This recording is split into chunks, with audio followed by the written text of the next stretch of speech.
las aguas no muy alejadas del puerto de Port Royal, una figura solitaria de pie sobre el mástil de un barco contemplaba la bulliciosa ciudad portuaria. La figura era una gata fauno con ojos amarillo ámbar y pelo negro ébano, cuyos mechones estaban decorados con cuentas multicolores. Vestía botas negras y un abrigo, además de un sombrero tricornio sobre un pañuelo rojo. Era, sin duda, una pirata y aparentaba unos 30 y pocos años. Blake parpadeó. Esa soy yo, dijo. Notó que se parecía un poco a su madre. ¿Blake es un pirata? Preguntó Jan sorprendida, aunque ahora que lo pensaba mejor, tenía sentido considerando la historia de Blake con el colmillo blanco. Se ve increíble, dijo Ruby emocionada. Considerando que es una pirata, impresionante no es la palabra que yo usaría, le dijo Weiss a su compañero con incertidumbre. Son criminales. ¡Ay, mírala, Gira! Exclamó Kali con entusiasmo. Se parece a mí a esa edad. Gira también sonrió, dejando de lado sus reservas de que Blake fuera un pirata en este mundo. Debe tener un barco genial, supuso Nora emocionada. El capitán Blake Belladón echó un vistazo a la cubierta de su barco y se sobresaltó. Rápidamente, agarró una cuerda y se lanzó hacia abajo. Sus botas golpearon la cubierta con un chapoteo, revelando que la cubierta estaba inundada. Y que su barco era en realidad un pequeño bote de pesca con un solo mástil. Jan fue el primero en estallar en carcajadas, y el resto de la audiencia, salvo unos pocos, lo siguió poco después. Oh, sí. Es una nave poderosa, dijo Mercurio entre risas. Quiero decir que es mejor que nada, señaló Emerald, riendo también. Parece que a Kitty no le va muy bien, dijo Roman. Cállate, Torchwick, gruñó Blake, pero no con mucha vehemencia, pues él mismo la veía decepcionado en pantalla. Su barco no impresionaba en absoluto, y peor aún, se hundía. Gira y Kali intentaron contener la risa por su hija, pero no era para divertirse. Incluso Colmillo Blanco tuvo dificultades para contener la risa. Blake agarró un balde y frenéticamente comenzó a sacar agua con él antes de arrojarlo al mar, tratando desesperadamente de evitar que su barco se hundiera durante el mayor tiempo posible. Mientras Blake hacía esto, se detuvo al notar algo. Era un promontorio arqueado con una barra de madera en el interior, y sujetados a él colgaban 3 esqueletos con ropa de pirata. A la derecha de los esqueletos colgaba un cartel que decía piratas, sed advertidos. Jaune hizo una mueca ante la escena morbosa. ¿No es un poco excesivo? Sé que son criminales, pero me parece excesivo. Lo es, pero en la edad de oro de la piratería, castigos como este habrían sido normales. Habría servido como una seria advertencia para cualquiera que hubiera querido recurrir a la piratería de que este sería su destino si lo atrapaban, explicó Oblek. Seamos agradecidos de que esto ya no suceda, le dijo Tira a Jaune, quien asintió ante las palabras de su compañero. Blake dejó caer el cubo mientras se levantaba para contemplar la escena macabra. Luego se quitó el sombrero y lo sostuvo contra su pecho en señal de respeto antes de saludar a sus hermanos fallecidos. Bueno, al menos es respetuosa, comentó Roman mientras él también saludaba a los muertos, seguido de Neo. Al ver las miradas de los demás, se defendió. ¿Qué? Solo estamos mostrando respeto a nuestros compañeros forajidos. Al ver la razón, Esmeralda hizo lo mismo, recibiendo miradas de Cinder y Mercurio.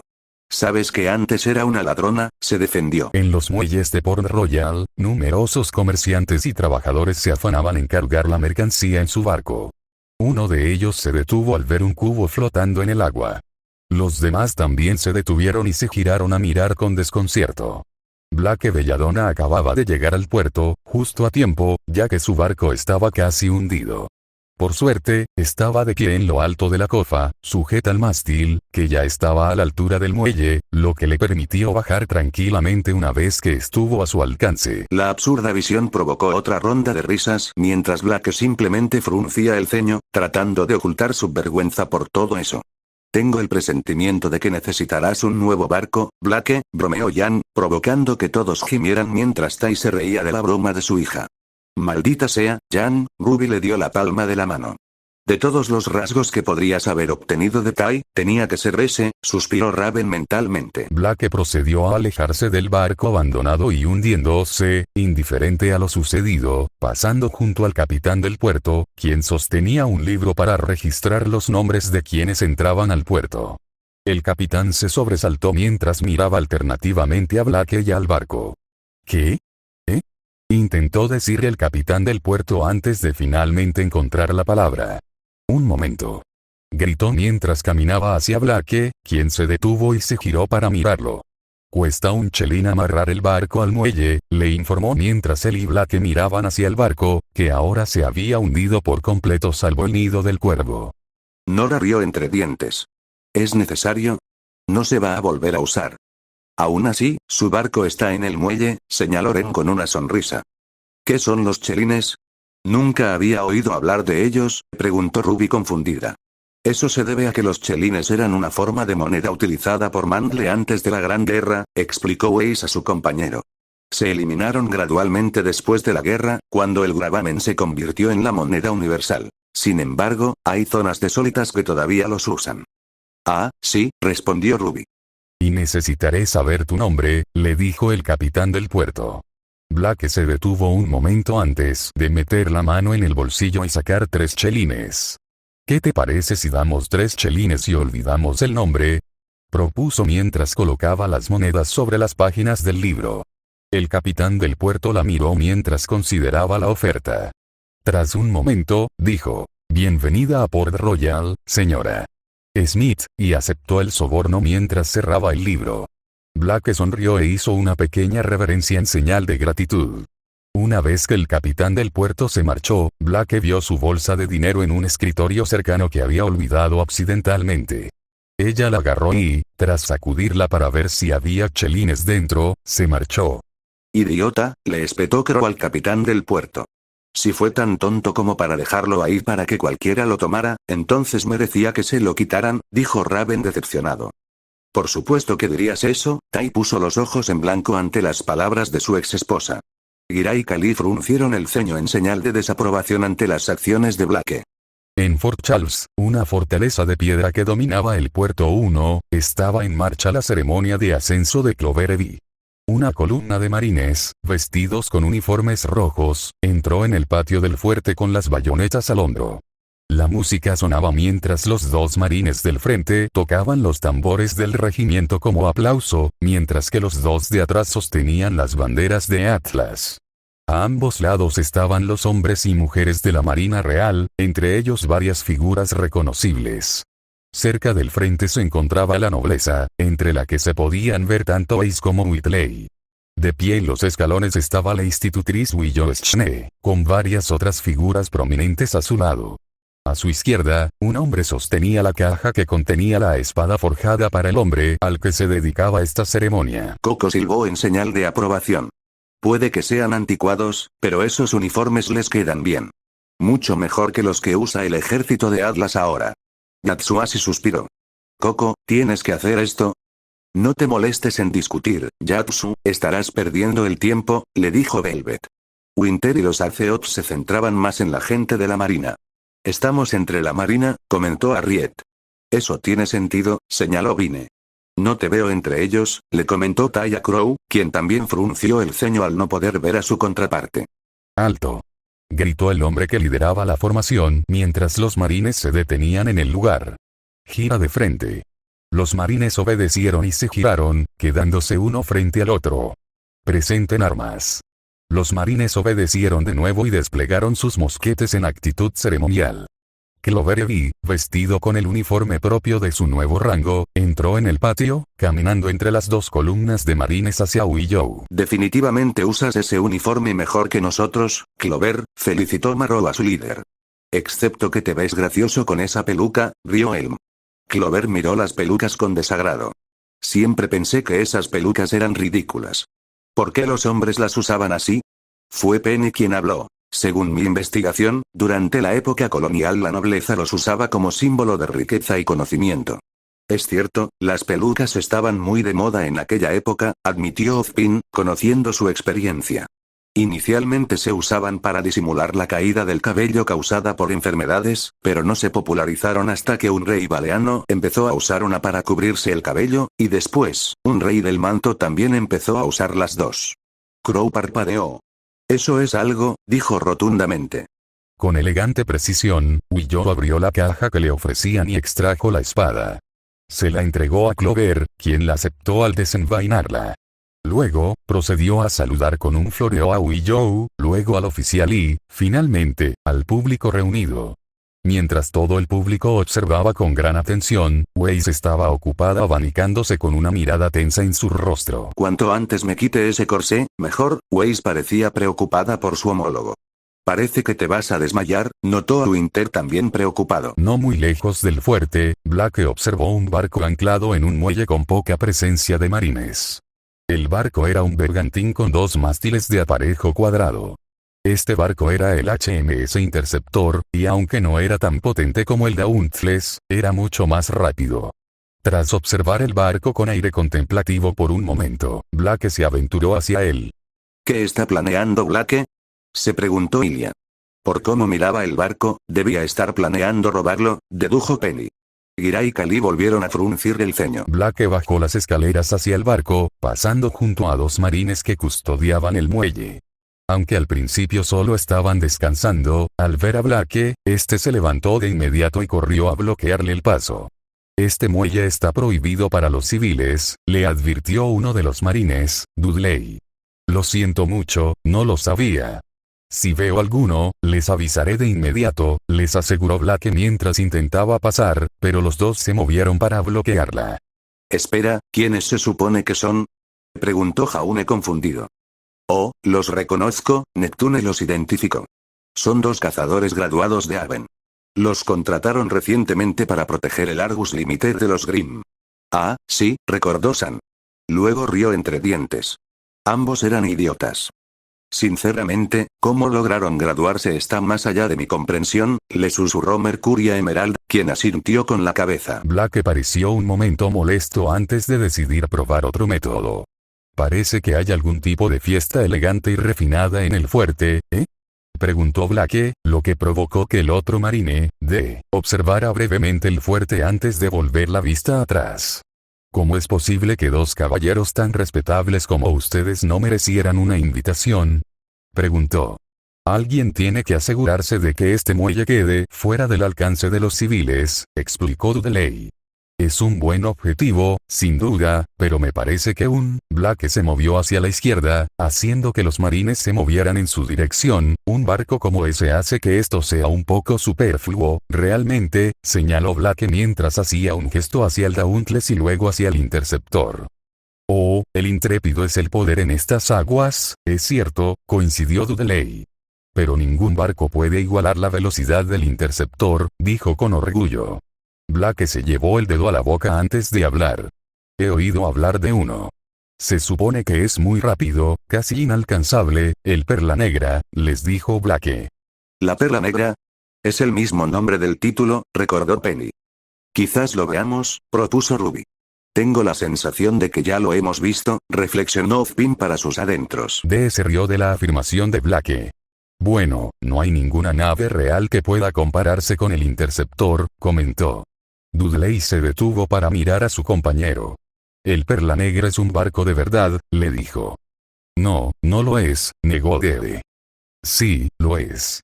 Lo he visto, le dijo Dudley. ¿Lo has visto?, preguntó Dee escépticamente. Sí. ¿No lo has visto?, se burló Dee. Sí, lo he hecho, insistió Dudley. Blake puso los ojos en blanco ante la discusión de los 2, viendo que se habían olvidado por completo de ella.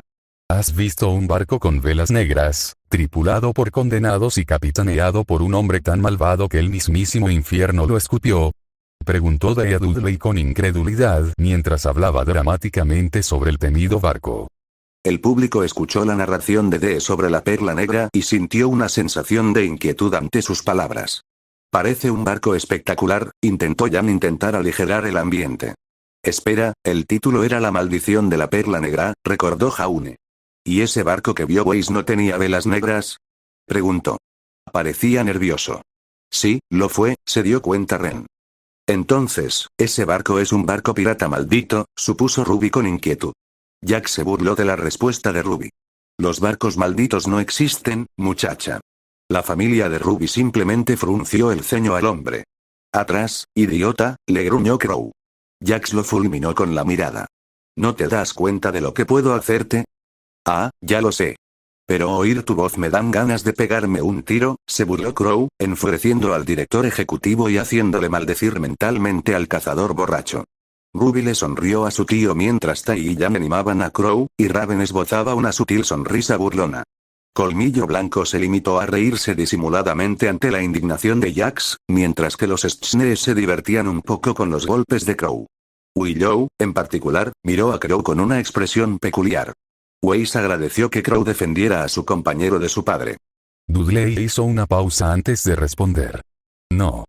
No, repitió Dee mientras miraba a Blake, quien simplemente le devolvió la sonrisa. Pero he visto un barco con velas negras, admitió Dudley. Dee se volvió hacia Dudley. Ah, y ningún barco que no esté tripulado por condenados y capitaneado por un hombre tan malvado que el mismísimo infierno lo escupió podría tener velas negras. Por lo tanto, no podría ser otro que el Perla Negra. ¿Es eso lo que dices?, preguntó Dee. Blake decidió escabullirse mientras los dos ineptos marines continuaban discutiendo. Muchos de los espectadores más inmaduros se rieron mientras que los más maduros no quedaron impresionados. Son unos tontos y torpes, pronunció Weiss rotundamente mientras trataba de reprimir su propia risita. Dudley hizo una pausa antes de asentir con una sonrisa. No. Dee sonrió. Como dije, no hay barco comparable al Intercept, empezó a decir Dee, solo para que él y Dudley se dieran cuenta de que Blake ya no estaba. Miraron frenéticamente a su alrededor antes de ver a Blake al mando del interceptor, tocando el volante. «Oye». Blake se detuvo al ver a los marines subiendo a bordo. «Tú. Aléjate de ahí», gritó Dudley mientras él y Dee corrían hacia ella. «No tienes permiso para estar a bordo allí, amigo», le informó Dee mientras él y Dudley le apuntaban con sus mosquetes. «Y ahora se dan cuenta», murmuró Glinda. «Es exactamente como son en realidad», rió Scarlett. «Nunca permitiría que esos dos custodiaran un simple velero, y mucho menos un importante buque militar», dijo Ironwood sin rodeos, preguntándose cómo los pusieron a cargo de custodiar el Argus Limited. «Lo siento, es que, es un barco tan bonito», se disculpó Blake, corrigiéndose su error. «¿Cómo te llamas?», preguntó Dudley. «Smith. O Smithy, si lo prefieres», mintió Blake, dándoles el nombre falso que le había dado el capitán del puerto. «¿Cuál es su propósito en Port Royal, señora?». «Smith», interrogó Dee. «Sí, y sin mentiras», añadió Dudley. Los dos intentaban, sin éxito, ser intimidantes. «De acuerdo, lo confieso», admitió Blake mientras soltaba el timón y hacía caminar a los marines, quienes retrocedieron lentamente sin dejar de apuntarla con sus mosquetes. «Mi intención es apoderarme de uno de estos barcos, reclutar una tripulación en Tortuga, asaltar, saquear, robar y, de lo contrario, despojarme hasta el cansancio», proclamó Blake. «Bueno, al menos es honesta», comentó Crow. «A menos que se esté metiendo con ellos», argumentó Raven, haciendo que Crow aceptara con ella a regañadientes. «Todavía no me alegra que esté haciendo esto», se quejó Gira. Kali le dio una palmadita en el brazo. «Gira, yo tampoco estoy contenta, pero quizá no sea tan mala como parece», intentó tranquilizarlo. «Dije que no había mentiras», espetó Dudley, creyendo que había mentido. «Creo que está diciendo la verdad», le dijo Dee. «Si hubiera dicho la verdad, no nos lo habría dicho», argumentó Dudley. «A menos, por supuesto, que ella supiera que no creerías la verdad incluso si te la dijera», señaló Blake. Dudley tenía una mirada iluminada antes de que él y Dee intercambiaran miradas, considerando el punto de Blake. XXXXX, de vuelta en la ceremonia, la promoción había terminado y los invitados charlaban entre ellos. Los músicos tocaban música serena con violines mientras los nobles, vestidos de gala, conversaban sobre diversos temas de interés. Mientras esto sucedía, Weiss se sentía más nerviosa que antes y deseaba que el día terminara de una vez. Ella y Whitley se habían reunido con Winter y habían hablado de lo que había pasado desde su última vez, pero ahora estaba de pie junto a su madre. Varias personas se le acercaron y, mientras charlaba con ellas, se aseguró de que las conversaciones terminaran rápidamente, pues no quería hablar con quienes solo querían congraciarse con ella por ser hija de la institutriz de Port Royal. Weiss suspiró al pensar en los pensamientos de su contraparte. Parecía que la situación seguía igual entre ellos. Había perdido la cuenta de las veces que había hablado con desconocidos en los eventos organizados por su padre, quienes fingían cordialidad, pero solo querían acercarse a la familia Schne. Escuchó que alguien se acercaba y se dio la vuelta con un suspiro de exasperación apenas contenido, solo para ver que era el recién ascendido Comodoro Eli. ¿Puedo tener un momento?, preguntó Clover, y Weiss pudo notar que parecía extrañamente nervioso por algo que ya había visto antes en el hombre normalmente sereno. Sin embargo, Weiss decidió acceder a la petición. Ella y Clover se dirigieron hacia las almenas que dominaban la bahía. Al llegar a su destino, Weiss luchaba aún más por estabilizarse y se abanicaba a un ritmo mucho más frenético que antes. Se ve incluso peor que antes. Ruby parecía preocupada por la contraparte de su pareja. Realmente necesita quitarse ese corsé antes de que algo salga mal, afirmó Penny. Te ves preciosa, Weiss, la complementó Clover torpemente. Ella lo miró con una sonrisa forzada mientras rápidamente volvía a abanicarse, ahora sujetándose el pecho como si tuviera dolor. Clover confundió su expresión con disgusto y habló apresuradamente. Disculpa si parezco atrevido, pero, debo decir lo que pienso, le dijo, aún más incómodo que antes.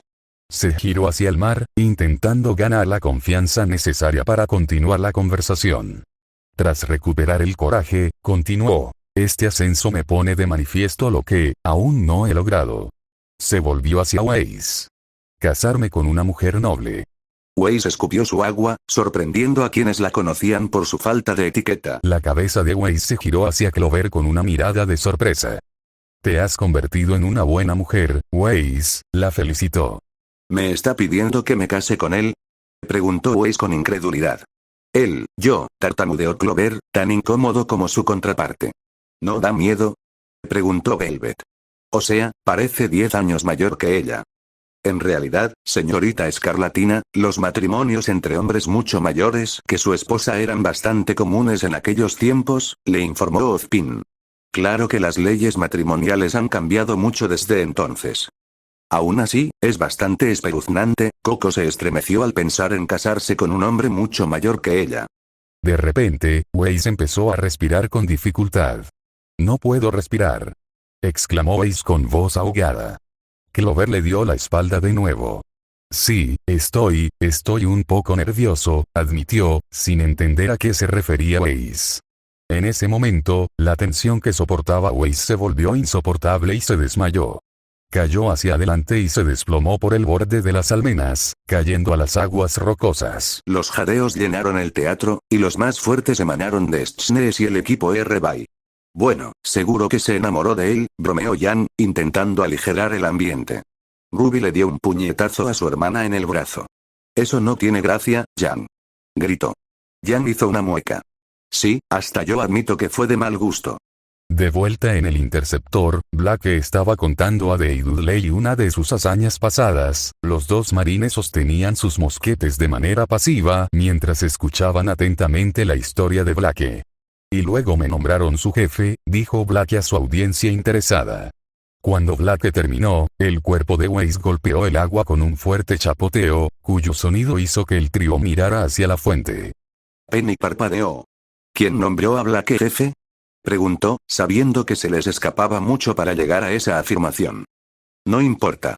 Weiss está en peligro. Winter ignoró la pregunta, más centrada en la seguridad de su hermana. Al menos no chocó contra las rocas, suspiró Whitley aliviado. Adam estaba decepcionado por no haber visto ese resultado. Clover también oyó el sonido al girarse para encarar a Weiss, pero descubrió que ya no estaba. ¿Weiss?, preguntó confundido antes de bajar la vista y ver el agua que brotaba del lugar donde ella aterrizó. Oh, ¿ahora te das cuenta?, preguntó Weiss mientras Clover se encogía de hombros torpemente. Clover se dio cuenta de inmediato de lo sucedido y gritó, Weiss. Clover se preparó para tomar su abrigo y saltar tras él, pero los guardias vieron caer a Weiss y alertaron a los hombres. Harriet corrió y agarró el brazo de Clover. Las rocas. Señor, es un milagro que no las haya tocado, advirtió. Clover sabía que tenía razón. Weiss quizá no los hubiera visto, pero eso no significaba que tuviera la misma suerte. Corrió frenéticamente hacia el patio para dar órdenes a los hombres de rescatar a la hija de Schnee. Blake, Dee y Dudley observaron desde el interceptor cómo Waze se hundía lentamente hasta el fondo de la bahía. ¿La salvarás entonces?, le preguntó a Dee. No sé nadar, admitió Dee torpemente. Blake luego miró a Dudley, cuya expresión indicaba que no sabía nadar tan bien. ¿En serio?, preguntó Glinda con incredulidad. ¿Qué clase de marinero no sabe nadar? En realidad, Glinda, eso es históricamente cierto, le dijo Bart, atrayendo su atención y la de muchos otros. En aquel entonces, muchos médicos desaconsejaban la natación, pues creían que la inmersión en el agua alteraba los humores del cuerpo y provocaba el desarrollo de enfermedades, muy comunes en aquella época. 3. Eres un orgullo de la Armada Real, dijo Blake lentamente mientras se quitaba el sombrero, la espada, el abrigo y la pistola de chispa y se los entregaba a los marines. No los pierdan, advirtió antes de sumergirse en la bahía. Mientras tanto, Waze, inconsciente, seguía hundiéndose en el fondo marino. Al hundirse, el medallón emergió de donde lo había guardado. De repente, un pulso extraño emanó del medallón que onduló a lo largo de las aguas y continuó hasta el horizonte. El público se sobresaltó ante el extraño suceso. Los únicos testigos de la extraña onda fueron Dee y Dudley, quienes la observaron antes de intercambiar miradas estupefactas. ¿Qué fue eso?, preguntó Dudley a Dee, quien simplemente se encogió de hombros. Sí, ¿qué fue eso?, repitió Nora.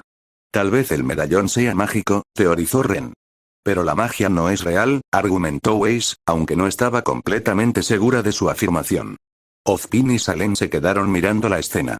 Sabían que había algo mágico tras el acto, pero no estaban seguros de qué. Una fuerte brisa sopló por la zona, obligando a Dudley y Dee a sujetarse los sombreros para evitar que se volaran. Oyeron un balanceo sobre ellos y vieron la bandera del interceptor volcarse debido al intenso viento. En todo Port Royal, desde los trabajadores del puerto hasta los ciudadanos de la ciudad, pasando por los invitados al fuerte e incluso los esqueletos colgados en el promontorio, todos sintieron el repentino aumento de la fuerza del viento mientras todo se balanceaba con las poderosas ráfagas. Sea lo que sea, provocó que el viento se levantara, señaló Vine. Algo me dice que algo muy malo va a pasar, murmuró Crow. Si había algún beneficio que su maldita apariencia le había dado, era desarrollar un sexto sentido para los desastres en ciernes. Y mientras este cambio ocurría, el cuerpo de Waze finalmente tocó el fondo de la bahía. Afortunadamente, Blake acababa de llegar, agarró a la chica inconsciente y salió corriendo hacia la superficie. Sin embargo, no aguantaron mucho tiempo, pues el peso del vestido de Waze, empapado, seguía hundiéndolos. Pensando con rapidez, Blake le quitó el vestido a Waze, dejándola en ropa interior, ahora mucho más fácil de cargar, y logró salir a la superficie del agua.